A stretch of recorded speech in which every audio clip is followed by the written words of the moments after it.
So hello guys, कैसे हो तुम? स्वागत है सभी का एक और वीडियो में। And this video is all about the making and detonation of the first atomic bomb created by humans of United states in 1945। ठीक है, तो ये जो अवेलेबिलिटी जो ह्यूमैनिटी को मिली है, ठीक है, द न्यूक्लियर पावर, ठीक है, तो इससे पहले काफी ज्यादा ऐसे प्रोमिनेंट इवेंट्स हुए जिन्होंने हमको इस रिजल्ट तक ला पहुंचाया। तो बहुत सारे ऐसे अनगिनत इवेंट्स हैं जिसमें से हम प्रोमिनेंट इवेंट्स को इस वीडियो में डिस्कस करने वाले हैं उसके बारे में, एंड उनको सीओ कर कर हम एटॉमिक बॉम्ब तक पहुंचने वाले हैं। ठीक है, सो लेट्स स्टार्ट। सो देखो, दिसंबर 1938 जर्मनी के दो बहुत फेमस फिजिसिस्ट जिनका नाम ओटो हान एंड फ्रिट्ज स्ट्रॉसमैन था, तो इन्होंने उस टाइम पे एक फेमस एक्सपेरिमेंट को कंडक्ट किया। एक्सपेरिमेंट क्या था? तो इन्होंने देखो क्या किया, इन्होंने यूरेनियम 235 का एक न्यूक्लियस लिया और उसके ऊपर स्लो न्यूट्रॉन्स की बॉम्बार्डमेंट करवा दी। ठीक है, तो इन्होंने क्या ऑब्जर्व किया after the bombardment of neutrons on uranium 235 nucleus? ठीक है, तो इन्होंने नोटिस किया कि the uranium nucleus split into two lighter nuclei. ठीक है, जो यूरेनियम का जो हैवी न्यूक्लियस था वो दो लाइटर न्यूक्लियर से लाइटर एलिमेंट्स में टूट गया। जैसे ये हमारा न्यूक्लियस है और ये टूट गया तो छोटे दो लाइटर न्यूक्लियाई प्रोड्यूस हो गए। ठीक है, और उस टाइम पे जो न्यूक्लियाई और से एलिमेंट्स प्रोड्यूस हुए थे उनका नाम था बेरियम एंड क्रिप्टन।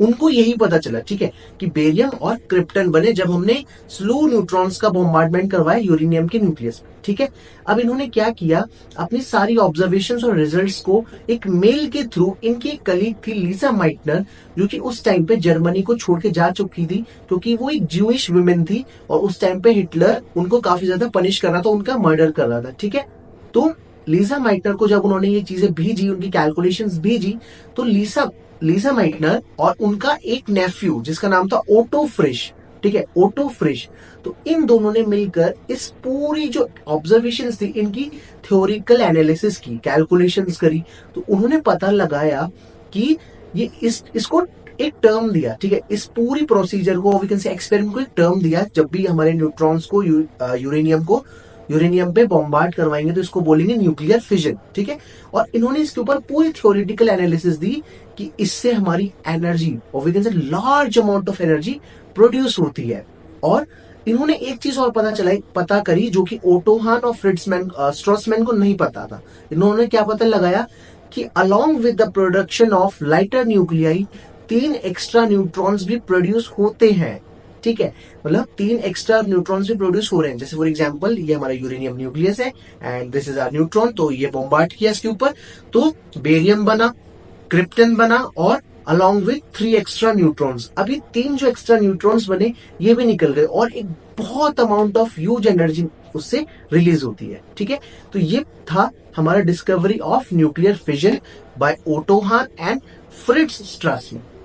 सो देखो, जैसे ही लीजा माइटनर और ओटो फ्रिश ने ये थ्योरेटिकल एनालिसिस की कि ये जो न्यूक्लियर फिजन है इससे बहुत tremendous amount of energy produce हो सकती है एंड एक्स्ट्रा न्यूट्रॉन्स भी प्रोड्यूस हो रहे हैं, तो इससे सारे साइंटिस्ट कम्युनिटी एक तरह से हिल गई क्योंकि ये एक बहुत ग्राउंड ब्रेकिंग डिस्कवरी थी उस टाइम पे। क्यों?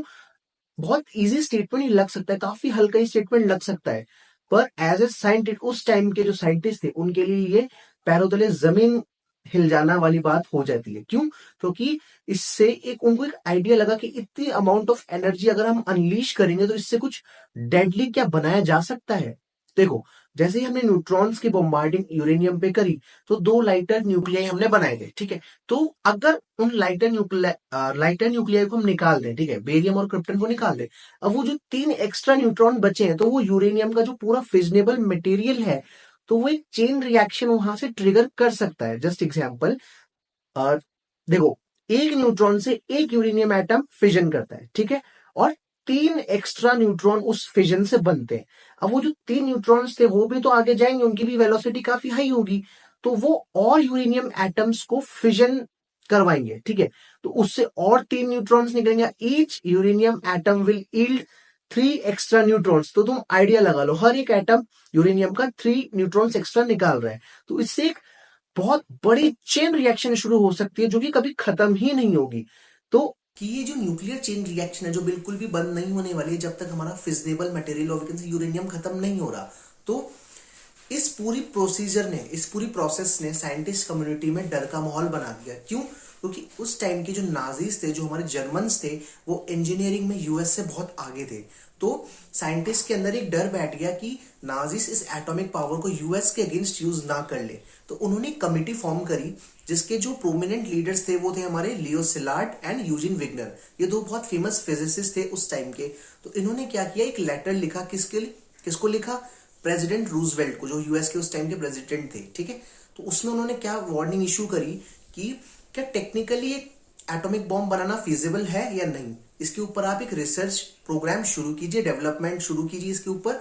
और अटेंशन पाने के लिए, वी कैन से एक सपोर्ट पाने के लिए साइंटिफिक कम्युनिटी का, तो उन्होंने उस लेटर को एल्बर्ट आइंस्टीन से साइन करवाया। क्योंकि Albert Einstein was one of the most influential people of that time. क्योंकि टॉप पे एल्बर्ट आइंस्टीन ही चल रहे थे उस टाइम पे, वो बहुत फेमस हो चुके थे वर्ल्ड वाइड। ठीक है, तो एल्बर्ट आइंस्टीन ने वो लेटर साइन किया और रूजवेल्ट को भेज दिया। तो जैसे ही प्रेसिडेंट रूजवेल्ट ने सिलार्ड और यूजिन विग्नर का लेटर पढ़ा, विद इन 2 मंथ्स उन्होंने एक कमेटी का फॉर्मेशन किया। और कमेटी का नाम क्या था? United states advisory committee on uranium. तो इसका काम क्या था? बेसिकली यूरेनियम के ऊपर डिटेल रिसर्च करना, उसका एनरिचमेंट, उसको ऑब्टेन कैसे करेंगे उससे ओर से, और क्या उसके रेडियो एक्टिविटी लेवल्स हो सकते हैं, क्या इससे हजार्ड हो सकते हैं, और बेसिकली क्या एक एटॉमिक बॉम्ब बनाना टेक्निकली फिजिबल है या नहीं। ठीक है, so 3 years after the formation of United States Advisory Committee on Uranium, 1942 में एक ऑफिशियल प्रोजेक्ट शुरू किया गया। किसके थ्रू? यूएस आर्मी के थ्रू, जिसका नाम था मैनहट्टन प्रोजेक्ट। ठीक है, तो इसके जो ज्योग्राफिकल और वी कैन से जो हमारे we can say resource director थे, वो थे हमारे कर्नल लेस्ली ग्रोव्स और we can say general Leslie groves.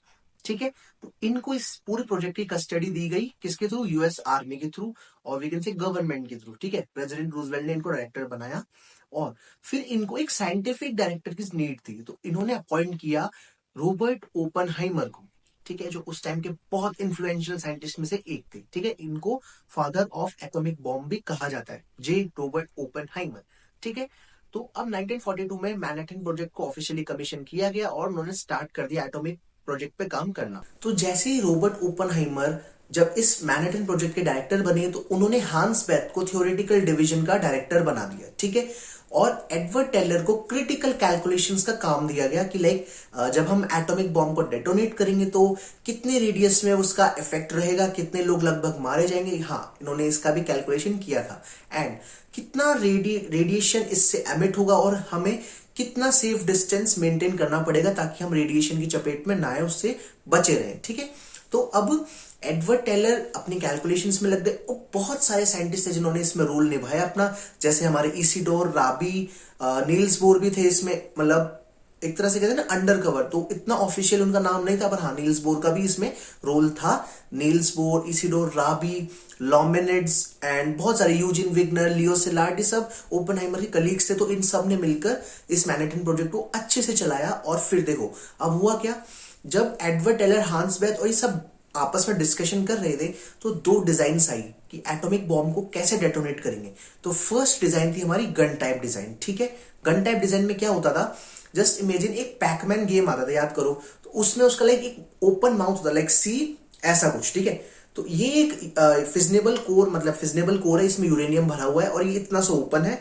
And यहां से हमारे न्यूट्रॉन्स की बॉम्बार्डमेंट हम करेंगे, तो हम इससे एक चेन रिएक्शन शुरू करेंगे। और इस पूरे प्रोसीजर को बोलना था गन मेथड। ठीक है, तो अब गन मेथड में क्या था, जैसे हम इस फिजनेबल कोर में न्यूट्रॉन्स के बॉम्बार्डमेंट करेंगे, ये चेन रिएक्शन शुरू करेगा और ये ब्लास्ट हो जाएगा। जो कि हिरोशिमा पे जो बॉम्ब गिराया गया था वो इसी टाइप का था, जो गन मेथड का गन डेटोनेशन था। लाइक बाहर से एक फिजनेबल मटेरियल को बहुत हाई स्पीड से भेजेंगे और वो ब्लास्ट हो जाएगा। एक इंपॉर्टेंट बात, ये जो गन मेथड था, ये जो गन डेटोनेशन मेथड था, ये सिर्फ यूरेनियम वाले एटॉमिक बॉम्ब पे ही मतलब टेक्निकली फीजिबल था। आप प्लूटोनियम बॉम्ब के साथ गन मेथड यूज नहीं कर सकते थे, क्योंकि वो फिजन स्टार्ट करेगा ही नहीं प्लूटोनियम, क्योंकि प्लूटोनियम को डेटोनेट करने के लिए बहुत ज्यादा हाई टेम्परेचर और हाई प्रेशर चाहिए, जो यूरेनियम में ऐसा नहीं है, क्योंकि यूरेनियम बहुत ज्यादा अनस्टेबल होता है एज कंपेयर टू हमारा प्लूटोनियम। ठीक है, तो अब हुआ क्या कि इसके लिए एक नई डिजाइन बनाई गई जिसको हम बोलते हैं इम्प्लोजन डिजाइन, प्लूटोनियम के लिए। तो इम्प्लोजन में क्या था, देखो एक कोर बनाते हैं, कोर के अंदर प्लूटोनियम का एक छोटा कोर होगा, उसके आसपास एक्सप्लोजिव भरे रहेंगे। ठीक है, तो जब एक्सप्लोजिव को हम डेटोनेट करेंगे तो वो एक्सप्लोजिव्स इस कोर को और क्रश कर देंगे, इसको बिल्कुल कंप्रेस कर देंगे, इसकी डेंसिटी बहुत ज्यादा बढ़ जाएगी, जिससे अंदर ही एक चेन रिएक्शन शुरू हो जाएगी न्यूट्रॉन्स की वजह से और एक बहुत बड़ा डेटोनेशन होकर धमाका हो जाएगा। तो ये था हमारा second method of detonation of plutonium, जो था हमारा क्या था, इंप्लोजन डिजाइन। सो देखो हमने दो टाइप के डेटोनेशन सीख लिए, पहला था हमारा गन टाइप एंड सेकंड था हमारा इंप्लोजन टाइप। ठीक है, तो जो हमारा गन टाइप जो एटॉमिक बॉम्ब था वो ड्रॉप किया गया था हिरोशिमा पे यूएस के थ्रू, कब, 6 अगस्त 1945 में। एंड जो हमारा सेकंड एटॉमिक बॉम्ब था जो था हमारा इंप्लोजन टाइप डिवाइस जो कि प्लूटोनियम से बना था, उसको गिराया गया था नागासाकी पे 9 अगस्त 1945 पे यूएस के थ्रू। ठीक है, तो अब हुआ क्या, इससे पहले, ये तो बहुत बात की बात है, जब हम एटॉमिक बॉम्ब बना रहे थे तो जब डेटोनेशन के 3 से 4 दिन बचे थे तो एक कैलकुलेशन सामने आई कि जब हम इस बॉम्ब को डेटोनेट करेंगे तो क्या ये एटमॉस्फेयर में इतनी एनर्जी प्रोड्यूस करवा देगा या फिर इतनी हीट और प्रेशर रिलीज कर देगा।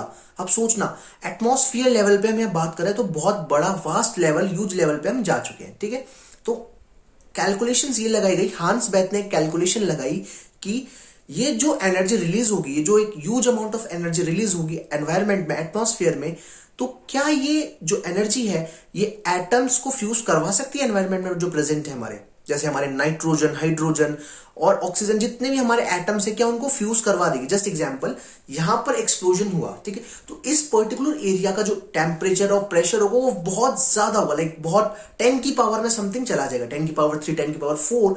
तो क्या इतने टेम्परेचर प्रेशर से जो हमारे नाइट्रोजन, हाइड्रोजन, ऑक्सीजन, कार्बन, इनके एटम्स आपस में फ्यूज होके एक नेवर एंडिंग चेन रिएक्शंस क्या शुरू कर सकते थे? बिल्कुल कर सकते थे। तो इसके लिए उन्होंने एक कैलकुलेशन लगाई जिसका नाम था फैक्टर ऑफ के, मतलब factor of gains and losses, जिसको हम बोलते थे के।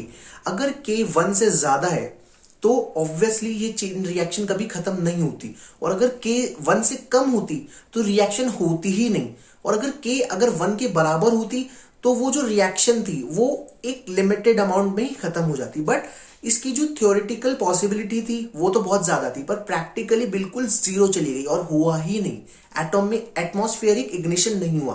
तो जस्ट इमेजिन, यूएस ने ऐसा भी काम कर लिया था जिससे वो पूरे एटमॉस्फेयर में फ्यूजन करवाकर पूरी अर्थ को ही खत्म कर देता। जस्ट एग्जाम्पल सोचो, नाइट्रोजन के एटम्स आपस में फ्यूज होने लग जाते तो नाइट्रोजन तो सबसे ज्यादा एबंडेंट एलिमेंट है, तो वो तो फ्यूजन करता ही जाएगा और एनर्जी रिलीज होके और फ्यूजन करने लगेगी, तो पूरी अर्थ डिस्ट्रॉय हो जाती। तो ऐसा अच्छी बात है, ऐसा नहीं हुआ, क्योंकि कैलकुलेशंस अगर 1-8 डेसिमल भी इधर ऊपर चला जाता तो हमारी अर्थ नहीं बच पाती। फिर finally after all this efforts, calculations और जितनी भी मेहनत जो साइंटिस्ट की थी, फाइनली 16 जुलाई 1945 में न्यू मैक्सिको के एक डेजर्ट में इन्होंने डेटोनेशन किया, जिसका नाम था, जिस गैजेट को इन्होंने मतलब जिस डिवाइस को इन्होंने डेटोनेट किया था, ब्लास्ट किया था, फर्स्ट एवर एटॉमिक डिवाइस, जिसका नाम था द गैजेट।